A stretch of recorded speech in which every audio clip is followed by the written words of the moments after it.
Bharatiya Janata party के नेताओं को एक सलाह दूंगा कि अपने ही नेताओं से बचने के लिए उनको जो है पहले तो अपने पीछे जो है ना तसला बांध लेना चाहिए या परात बांध लेनी चाहिए। नितिन गडकरी ने कहा था कि जो करे जाति की बात उसको मारो लात। नरेंद्र मोदी को तो इस देश के अंदर छठी क्लास का बच्चा झुका देगा। जब इन्होंने जातिगत जनगणना का विरोध किया भाजपाइयों ने, तब तो इन्होंने नहीं पूछा, तब तो इन्होंने इसको मास्टर स्ट्रोक नहीं बताया विपक्ष का, और अब इसको मास्टर स्ट्रोक बता रहे हैं। मोदी तो नीतीश के साथ बैठकर दांत फाड़ने में लग रहे थे, हंसने में बिजी रहे थे, और मोदी जी एक बार भी कश्मीर नहीं गए अभी तक। तो देखिए एक चीज मैं आपको बता देता हूँ, सबसे पहले तो मैं भारतीय जनता पार्टी के नेताओं को एक सलाह दूंगा कि अपने ही नेताओं से बचने के लिए उनको जो है पहले तो अपने पीछे जो है ना तसला बांध लेना चाहिए या परात बांध लेनी चाहिए, क्योंकि उनको कभी भी नितिन गडकरी से लात पड़ सकती है।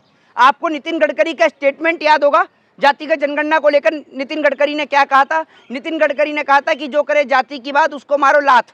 ये बात नितिन गडकरी ने कही थी, पूरे देश ने सुनी थी। दूसरी बात ये कि आपने सुना होगा योगी जी ने कहा था बटोगे तो कटोगे, एक है तो सेफ है। अब क्या हुआ? तो सबसे बड़ी बात तो ये है कि भारतीय जनता पार्टी के लोग अपनी बात पर ही एक नहीं रहते। उसके लिए कुछ लोग जो भारतीय जनता पार्टी के चेले चपाटे हैं वो रैलियां भी निकाल रहे थे। आप ये सोचिए ना। तो सबसे बड़ी चीज ये है कि भारतीय जनता पार्टी कभी भी अपनी बात पर एक रह ही नहीं सकती है। भारतीय जनता पार्टी के तमाम नेता, नितिन गडकरी से लेकर नीतीश कुमार से लेकर अनुराग ठाकुर तक, सभी लोगों ने जातिगत जनगणना का विरोध किया था, और अब देश के प्रधानमंत्री ने खुद जातिगत जनगणना की बात कह दी है। अब उस पर आप क्या कहेंगे, जरा ये मुझे बता दीजिए। जब इस देश की जनता पहले जातिगत जनगणना को लेकर चिल्ला चिल्ला कर कह रही थी कि भाई जातिगत जनगणना कराइए कराइए, तब तो इनके नेता विधानसभा से लेकर सदन तक हर जगह विरोध कर रहे थे, और अब जातिगत जनगणना करा रहे हैं, क्योंकि असल में जातिगत जनगणना बेहद जरूरी है।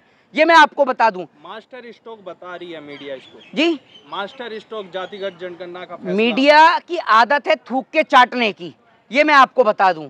देश की मीडिया जो है वो पूरी तरीके से बिकाऊ हो चुकी है, सरकार के हाथों बिक चुकी है, सरकार की गुलाम और पेड वर्कर हैं ये।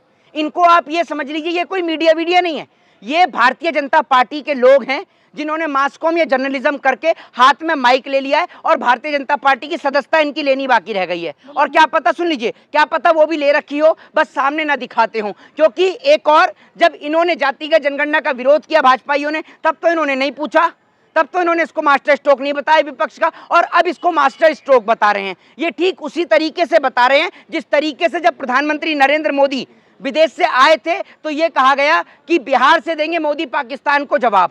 समझ रहे हैं? बिहार में मोदी जी अपनी रैली करी आए, जवान शहीद हुए, मोदी जी को कोई फर्क नहीं पड़ा। मोदी तो नीतीश के साथ बैठकर दांत फाड़ने में लग रहे थे, हंसने में बिजी रहे थे, और मोदी जी एक बार भी कश्मीर नहीं गए अभी तक। तो आप ये देख लीजिए। आप बधाई तो दे दीजिए मोदी जी को। क्यों? मोदी जी के घर में क्या हुआ है? बेटा हुआ है किसी के बीजेपी के नेता के यहाँ जो बधाई दे दूं? किस बात की बधाई दे दूं? जनगणना का वादा कर दिया। और सुन लीजिए, बधाई देने तो आप लोग चले जाइए, और मैं तो यही कहूंगा कि इस देश के पत्रकारों को जो है ना, जो गोदी मीडिया के पत्रकार हैं, पत्रकारिता छोड़ के बधाई देने का ही काम शुरू कर देना चाहिए आपको। कम से कम उसमें आप अपना जमीर बेच के पैसा तो नहीं कमाएंगे। लोगों के घर जाइए, जिसके घर बच्चे उनको बधाई दइए आप। आपको दुख क्यों हो रहा है? मेरे को काहे का दुख होगा? किस बात के लिए दुख है? हैं? बधाई क्यों नहीं दे रहे? किस बात की बधाई दूं? राहुल गांधी का मुद्दा छिन गया इसलिए दुख हो रहा है? नहीं, मुझे आप ये बता दीजिए किस बात की बधाई दूं? किस बात की बधाई दूं? बताइए ना आप मुझे, किस बात की? मतलब मुद्दा छिन गया इसलिए परेशान है क्या? अरे क्या मुद्दा, कुछ मुंह से बोलेंगे, किस बात की बधाई है? राहुल गांधी चिल्ला रहे तो थे। पहले मुझे ये तो बता दीजिए, जो नितिन गडकरी ने ये बात कही, तो नितिन गडकरी साहब आप क्या कहेंगे कि ये जूता किसके, लात किसके पड़नी चाहिए? नितिन गडकरी से पूछेंगे आप कि आपने कहा था कि जो करे जाति की बात उसको मारो लात, तो अब आप किसके लात मारेंगे? जरा आप ये नितिन गडकरी से पूछेंगे? जरा मुझे ये तो बता दीजिए। पहली बार मुसलमानों की जातियों की भी गिनती होगी इस जनगणना से। देखिए एक चीज मैं आपको बता दूं, जातिगत जनगणना विपक्ष का एक बहुत बड़ा मुद्दा था, और ये विपक्ष की एक पहली जीत है, और बड़ी जीत है, इसको आप कह सकते हैं। और जातिगत जनगणना बेहद ही जरूरी है। मैं आपको बता दूं, इससे ये पता चलेगा कि देश में किसकी कितनी भागीदारी है। वो लोग, गिनती चुनती के लोग, जो इस देश के अंदर कुछ लोगों का शोषण करते हैं, उनके ऊपर अत्याचार करते हैं, उनको मटके से पानी नहीं पीने देते, उनको घोड़ी नहीं चढ़ने देते, उनको मूछ नहीं बढ़ाने देते, उनको शिक्षा से भी वंचित रखते हैं, तो ऐसे लोगों का भी पता चलेगा। दूसरी बात यह है कि जातिगत जनगणना बेहद जरूरी है, जिससे यह पता चलेगा कि देश के अंदर किस समाज की कितनी भूमिका है। जी, लेकिन जनगणना हो जाएगी तो इससे क्या प्रॉब्लम सॉल्व होगी? किससे? जनगणना से। ये तो आप मोदी जी से पूछ लीजिए, मोदी जी नहीं बता पाए आपके तो मेरे ख्याल से चाचा दिखे या फूफा हैं आपके। आप जिस तरीके से उनका पक्ष रखते हैं, आपके तो रिश्तेदार ही लग रहे होंगे वो। आप उनसे क्यों नहीं पूछ लेते ये बात के लिए?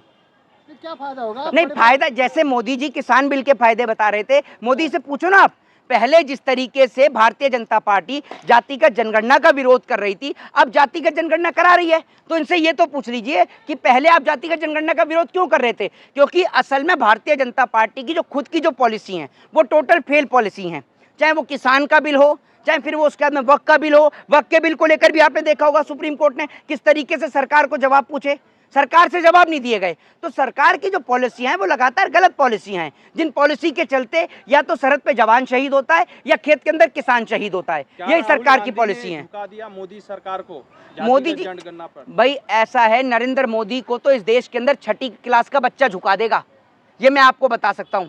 अगर छठी क्लास का बच्चा छठी क्लास के सवाल नरेंद्र मोदी जी से कर ले तो मैं दावे से कह सकता हूं नरेंद्र मोदी जी और भाजपा के लोग उन सवालों का जवाब नहीं दे पाएंगे जो इस देश के अंदर लोगों को बांटने का काम करते हैं। हाँ, लेकिन अगर आप इनसे हिंदू मुसलमान पे सवाल करो तो हिंदू मुसलमान पे इनके पास हर एक सवाल का जवाब है, लेकिन अगर आप इनसे एजुकेशन पे, हेल्थ पे, डेवलपमेंट पे पूछ लो तो इनके पास किसी सवाल का जवाब नहीं है। लोग उम्मीद कर रहे थे पहलगाम हमले के बाद कड़ा एक्शन का, लेकिन रातों रात जाति जनगणना का फैसला आ जाता है। एक चीज मैं आपको बता रहा हूं, सिर्फ मुद्दों को घुमाने के लिए, मुद्दे को डाइवर्ट करने के लिए, जैसे वक्त के बाद पहलगाम घटना हो जाती है, पहलगाम घटना क्या, जातिगत जनगणना का मुद्दा आ जाता है और बिहार का चुनाव है, समझ रहे हैं? एक कहावत है कि मुसीबत के वक्त में गधे को भी बाप बना लिया जाता है।